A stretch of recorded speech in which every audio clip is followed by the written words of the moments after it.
Season 2 of Pokemon ZA Ranked Battles is now live, and I love running spicy teams in Pokemon, VGC, competitive Pokemon in general. So I decided to try to build a team around Eviolite Spritzee, which I caught 4 of these alpha shiny Spritzees while I was doing a shiny hunt on my stream, looking for the elemental monkeys. But anyways, I'm running double screens, light screen and reflect, and moonblast. And in the beginning of these battles, I'm actually running wish. But yeah, this is actually the meta is pretty set in stone, I feel like, already, with a lot of, I mean, okay, there's Xerneas and Yveltal now, but I still feel like there's a lot of the same common Pokemon being played. Garchomp, Gyarados, Gardevoir, Excadrill. But regardless, because of the format of these online battles, since they're more of like a free-for-all style, I wanted to try something a little different. And as you can see, I'm pairing my team with Hawlucha with a Megastone and Pyroar with a Megastone as well. And now let me try to get into a little bit of what's going on here in the battle. So essentially I'm leading with my Spritzee, and as you can see, it's actually kind of insane how well Spritzee can kind of just tank stuff. It was one thing I was realizing as I was playing with it, was like, wow, the Eviolite Pokemon actually can kind of take a hit in these group battles.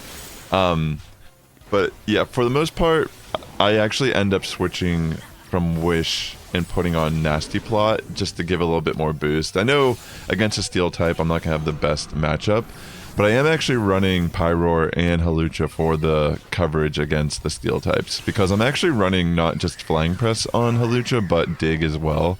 So pretty much my Hawlucha Sword Stance with Bounce, Dig, and Flying Press. So a lot of moves that give me some type of invulnerability or spacing.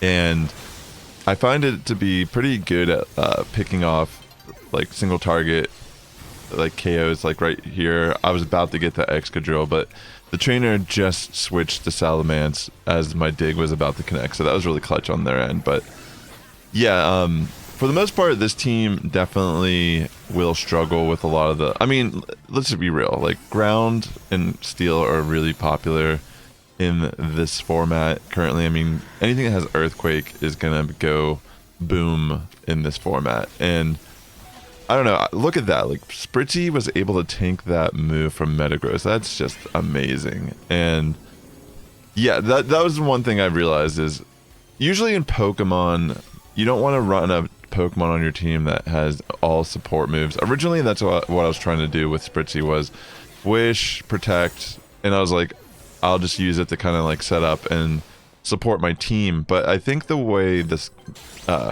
since you can only switch 3 times in a match, I don't think Wish support really makes the most sense, because as much as it can be nice, it seems like it's more of a self-sufficient move in this game, while occasionally acting as like a back support for your back line, because you just can't switch enough to really fully take advantage of how Wish works. And if you don't know how that move works, what it does is it essentially heals you, but it doesn't heal you immediately. It's like a timed heal. So I don't know the exact amount of time it does in this game, the exact amount of seconds, but it's delayed essentially. So if you use Wish and then you take some damage, then you might get healed momentarily after, which is pretty good if you time it correctly. In the main series games, typically you would like Wish and then switch to another Pokemon, get healed up, or you'll use Protect immediately after to guarantee that you get healed. But yeah, it's more of like a stall-y type of thing. But in this, it's actually kind of interesting how you can kind of, it still like works efficiently the same, but I think it might work better on something that's more bulky and can kind of like set up, or you know, just stay in on the field and still output good amounts of damage. But yeah, Hawlucha too, I was having a blast. As you can see, I'm like kind of targeting down this Greninja, and I just completely one-shot it, get like some revenge here. And in this situation, I kind of hit Dig, panicking against the Gyarados. I mean, it's invulnerable, but I guess my thought process as well was kind of, I just want to avoid getting hit, but I probably could have used Bounce in that scenario to achieve the same effect. But yeah, I have Spritzee out, I have my screens up, which definitely bulk them out. And as you can see, I'm running Nasty Plot now because I'm seeing a little bit more value in having just a little bit of... I was actually kind of shocked that the Moonblast from the Spritzee was doing as much damage as it did. I didn't invest any offensive EVs or anything into this Spritzee. I purely made it max HP. I think I put like 140 in defense and then the rest in special defense. I think that's what I did. Nothing too scientific or anything. I just kind of threw like half and half. And I am running, I think it was Bold Nature for more of a defense boost because I was assuming that the steel moves are probably going to more likely be hitting me from the physical side with Metagross. I mean, occasionally Flash Cannon from something, but yeah. Anyways, there's a lot of steel types in this matchup. A lot of electric, a lot of steel. And the steel the electric, excuse me, not particularly the biggest deal. But as you can see, I'm like targeting down this Ampharos, trying to get a KO on it. It doesn't work. But the Skarmory Mega is a little scary. I'm trying to get a little chip damage here. Metagross, I think, does end up going for Explosion, and I time Dig in a way where I actually avoid the explosion damage entirely, which is really nice. But then I get knocked out by Ice Beam from Greninja over here in the corner, so... yeah, it's so chaotic. I mean, I'm trying to get better at using my C+ moves as well when I don't Mega, because a lot of times I'm saving energy for my Mega, but there's definitely benefit in using the C+ moves as well. But yeah, this one I think I tie for first, so even though I'm running a really off-meta team, and I am pretty high in the ranks right now, I was playing a bit yesterday, I'm almost rank A, so it is actually hard to try to run something a little off-meta that, you know, all my teammates essentially, aside Pyroar, are more single target or support. So Pyroar is particularly not that. It's been feeling a little underwhelming. I mean, Pyroar is kind of mid as a non-Mega. I mean, there's always better fire types. I personally think I would like to try out using something like Charizard, maybe, and then some other type of attacker or something else to fill Hawlucha's role as well. Because Hawlucha, while I had some fun, I mean, I probably just need to get better at Swords Dancing first, and maybe that's where the true knockouts will come from, but yeah, I felt like maybe Charizard could be a better fire type on this team, potentially. It's one thing I want to do is experiment more with builds. I mean, I know there's like straightforward teams that work relatively powerful. I mean, Xerneas is doing pretty good also so far in the meta.